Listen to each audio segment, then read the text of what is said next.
I can say that Nick Buckley, MBE, would agree. Am I right, Nick? That's the kind of society we want to create, isn't it? Peaceful, prosperous, and calm. Absolutely. Absolutely. All underpinned by free expression, free speech, and personal responsibility.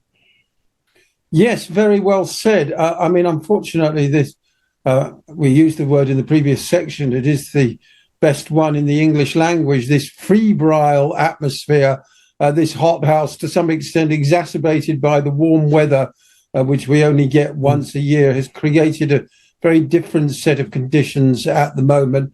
Labour is planning on building 1.5 million homes because the high cost of accommodation is considered by many to be one of the things that has fed into the social unrest that we've seen in recent weeks.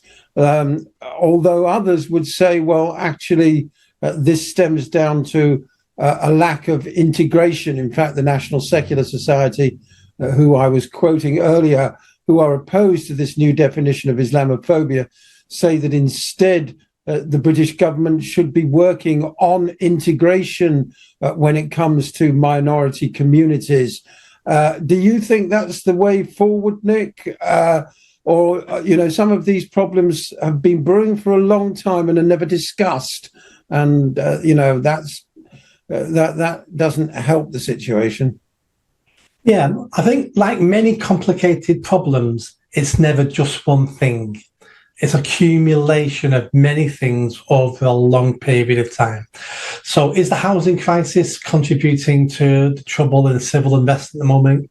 I would say 2 or 3% of it, yes. But is it the cause of it? No, it's not. Is this government going to build 1.5 million houses over the next 3, 4, 5 years? Absolutely not. They're not going to build anywhere near that many. Making these promises is so much easier than doing it. Is it down to mass migration? A large part of it is. Is it down to assimilation and integration and the lack of? Yes, it is. But it's also down to the housing, to the cost of living crisis. It's down to the fact that people now don't know their neighbours, feel under pressure from the state, are being told you can't say this online. It's so many factors that are coming together like a perfect storm. And that's what we're reaping at the moment with the good weather. Because once it starts raining and the weather changes, a lot of people will go, I can't be bothered going out on the streets. Well, you're right. As Noel Coward famously said, only mad dogs and Englishmen go out in the midday sun. It's just so sad to see it, really, because communities that had lived perfectly happily side by side in the north of England are suddenly at each other's throats. And this is seeing the formation of new groups like the Muslim Defence League. I mean, I think the sort of introduction of identity politics into society, originally ostensibly by the so-called left, although I don't really think it's actually a leftist position at all. The leftist position is one of working class unity, and identity politics is the very opposite of that. But the way that people have been encouraged to define themselves by their race, religion, gender, and so on and so forth, has further atomized society and meant that the white working class groups who are instigating the trouble under provocation and being whipped up by the likes of Tommy Robinson, they feel their own identity group to be, well, effectively shrinking as a percentage of the total of society. And I think it's that the feeling that they themselves are originally they, would comprise the entire population of Britain, and now they feel they're being squeezed. 2 quick points. Let me push back on one point you said there, where these communities were living harmoniously with each other for a long time. No, they weren't. There's always been friction. There's always friction when you have communities living next door to each other without integrating and assimilating. So those tensions were always there. We just kept them under control. And we kept them under control through state sanctions, through fear, and through words like racism and Islamophobia, where people were too afraid to express their views because they were going to be demonised. But we've got past that now. So now the problems of multiculturalism, which are many, are now at the fore. Are the problems also to do with the reduction in white English people in the country? And is there a fear of that? Partly, like I said, there's many, many reasons for this. But underneath that particular point is this, and it's the fact we have never been asked. We have never been asked, do you want to be a multicultural nation? Do you want to be a multiracial nation? Do you want to open your borders to poor people around the world? Do you want to open your borders to asylum seekers, refugees, people fleeing war and crime and whatever? We've never been asked.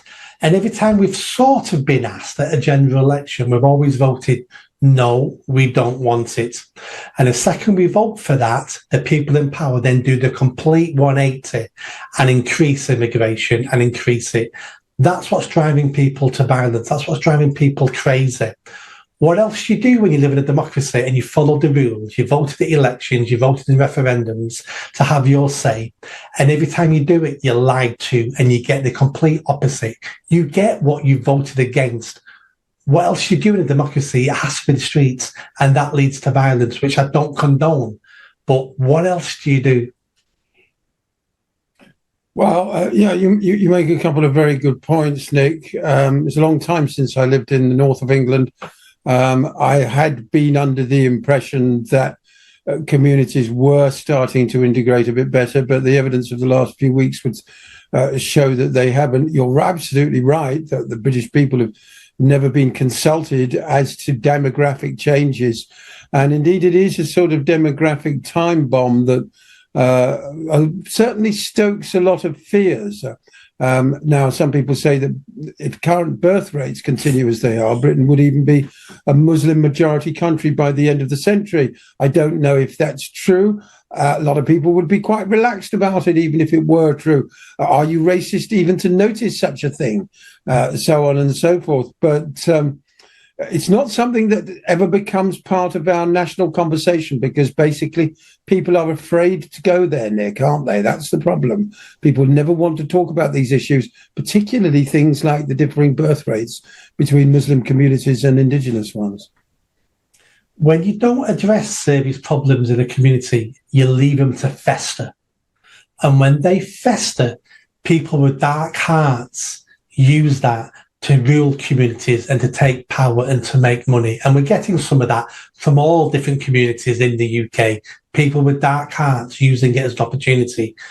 But also, if we don't address these problems, then we're never going to get the answer. We've had 50 years of the government telling us, don't notice anything, don't notice the problems. And if you do, you're evil, you're a Nazi, you're fascist. And then for the last couple of decades, we've convinced ourselves there is no problem here. I'm going to lie to myself. But then something happens like the Southport murder, and we realise, do you know what? I can see what's going on. I'm being told none of this is real, but I've got eyes, I've got ears, I can see it. People are telling me they can see it. It's the emperor's new clothes. We all can see it now, and we don't want this. So that lid's never going back on a jar now. I don't know what the future holds, but the lid's not going back on a jar. Keir Starmer seems to be focused on social media as being one of the central villains of the piece, but social media is really only, highlighting what's already there. Social media doesn't create social problems. It merely reflects them and allows people to communicate them to each other. And if you ban one channel, people will migrate to another one. We've got to get to the root of these problems. Unfortunately, I think in the case of a lot of Tommy Robinson supporters, the root of the problem is that they do not want to coexist alongside Muslim communities. The whole, take our country back slogan is basically designed to drive Muslims out of their homes. I mean, this is absolutely extraordinary stuff in the third decade of the 21st century, Nick. Keir Starmer's got a point. Social media is to blame, but not the way we think.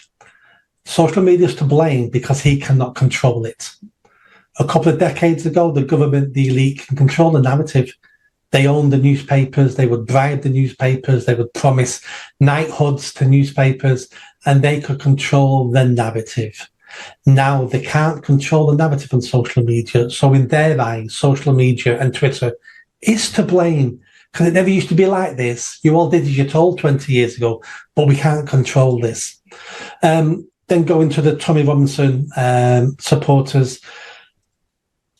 Is it Muslims they dislike, or is it the change in the country? Is it the fact that the towns and cities they grew up in do not look the same anymore, do not feel the same anymore? Well, that's right. I mean, we've got things like city centre decay, lots of shops closing because people now buy everything online. So many town centres have become semi-derelict, 20, 30, 40, as many as 50 or 60% of shops permanently shuttered in some towns, pubs closing, discotheques closing. There simply aren't the amenities, and Britain doesn't feel a particularly happy or culturally creative place at the moment. If you go back to the 1960s and 70s, I mean, you can go and see bands like Deep Purple or Jethro Tull for a fiver on a Saturday night. We still have the big concerts and all that, but I can't help thinking the impoverishment of cultural life has contributed to this. And we might have concerts, but I'll tell you what, you'll struggle affording them. No, concert tickets now are £200-300 to go to a concert. They're not fivers anymore. So that's changed. But we have to realise that we're social creatures and we're tribal creatures. So we're programmed to not want change. We're programmed to see others, because historically others were always dangerous. They can bring disease, they can conquer us, they can kill us. And we're still tribal creatures. So when we're seeing this vast change in the country, some people are resorting back to their DNA, that tribal instinct of this. I think that's a very good point. Yeah, I mean, I do think that's a very good point, and one that's often overlooked. It's as if everybody's in such a rush to say, that we're all exactly the same. But the simple fact is we're not all exactly the same. We should celebrate the diversity and bring out the creativity and human spirit in all of us. But that isn't brought about by homogenizing society in the way that globalism seeks to. Two very different things, Nick. Exactly. Here's a good example of the problem we have in this country now. If India cricket team play England cricket team, there's a vast amount of British citizens in this country who will support the India cricket team. If England football team or the Scottish football team play a country in the Middle East or in Africa, they will be supporting the non-English team. This is a recipe for disaster, because we don't feel we belong with each other. We may live in a hotel called the UK, and a lot of people treat this as a hotel. But for many people here, it's not a hotel, it's our home.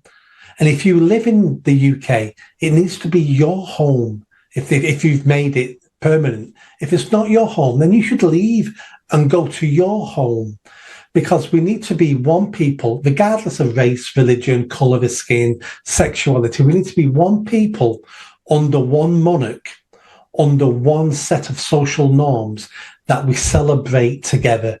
And then there can be slight differences, but they're your differences for you at home with your family and your community. But we don't have anything that pulls us together anymore now. Everything is setting us up to fight each other in the future. And that's what identity politics aims to do. I couldn't agree more. Apparently, immigration for the first time has come top of the pollsters' tracking as the leading issue in Britain. This refers to both legal and illegal immigration.